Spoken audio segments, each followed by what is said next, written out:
far has weathered it better than some other countries, but it is also still, I guess, a great challenge, and we're not out of the woods yet. So welcome again, Prime Minister. So good to see you, and please update us on the current situation in your country. Thank you very much, Boge. It's a pleasure to be talking again on the World Economic Forum. And as I've always felt, this is a great forum from where we can project our views about our economy and talk to the investors. So let me just say, first of all, that Pakistan had stabilized its economy and was heading in the right direction when COVID hit us. And just like every country got badly hit by COVID because this was something unprecedented. And it was unprecedented because of the lockdown.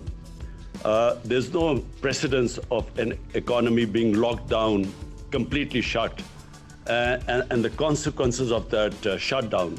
That's really what the world is coping with. So for us, it was not just a question of curtailing the virus, but it was also stopping our people dying from hunger. And we very quickly realized that when you lock down an economy, you have to take care of those people who are daily wagers, whose family depend on their earnings on a daily basis or a weekly basis. And if you lock the economy down, not only these people get affected, but secondly, those people, who are in the informal sector, like the labor in the Pakistan's labor, 80% is in the informal sector, so we have no record of them. So unlike the US, where you could send money to their bank accounts, we couldn't do that. So we quickly realized that we could not impose a lockdown like the one imposed in Europe or in China. We realized that we had to go for a smart lockdown. In other words, have spot the hotspots and lock them down, but do not really have a strict lockdown because you can't lock down hungry people. So that worked. We opened up our economy quicker than others. We never locked down the agriculture sector, which was basically rural. We opened up the construction sector, which was in the cities. And because it was mainly outdoor, there was no spread because opening up the construction sector. And then we had a cash program where we gave about 15 million families were given cash handouts. And it was one of the best programs. And that really saved us from the worst effects of the lockdown. And actually, because the people were with us, the public complied with our measures, we came out of it better than any other country. So we saved our economy from its worst effects. Also, we saved people dying from the virus. Now, of course, we are hitting a second peak.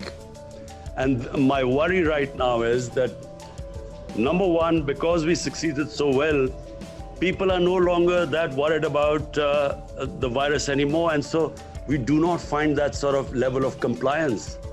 And secondly, we do not know how long this second wave, because it's in the winter, we don't know what this winter wave is going to be like. So, there's a bit of worry right now because our cases are climbing up quite rapidly these days. Well, thank you, Mr. Prime Minister, for that overview. We will have a second round with your finance minister after the questions and dialogue with you. But I think many of the CEOs and chairs that are on the line really would like also to hear from you, based on the increasing FDIs, based on the growth that you had before the pandemic. When do you think we'll be back to a pre-COVID level? And how do you see the path forward for Pakistan? When do you think you will get growth at the level where you expect it and need it? And what are the measures that you will take? I must say that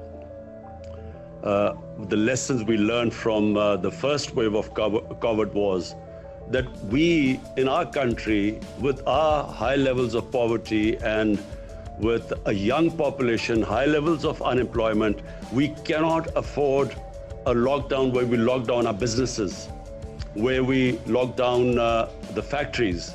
So we have taken a policy decision that we are going to keep the businesses and the factories which employ people.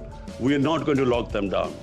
We are going to only lock down the non-essential, in other words, public gatherings and so on, where the business, where our economy doesn't get hurt. Because we feel that the consequences of hurting our economy on the people is going to be far greater than the effects of the virus. Now, the two challenges we faced, the two biggest challenges, one was the fiscal deficit. When we came to power, it was the biggest ever fiscal deficit in our history. And second was the current account deficit, the external deficit. And that also was a record deficit. So the first year and a half really was stabilizing the economy to bring these deficits down. So cutting our expenditure, improving governance, and then improving the tax collection to remedy the fiscal imbalancing. And secondly was cutting down on our imports and trying to stimulate our exports, stimulate remittances into Pakistan, because that forms a considerable part of our foreign exchange earning. Foreign direct investment, which was improving and fortunately is improving again. And then also clamp down on money laundering. Now, this is a big problem in the developing world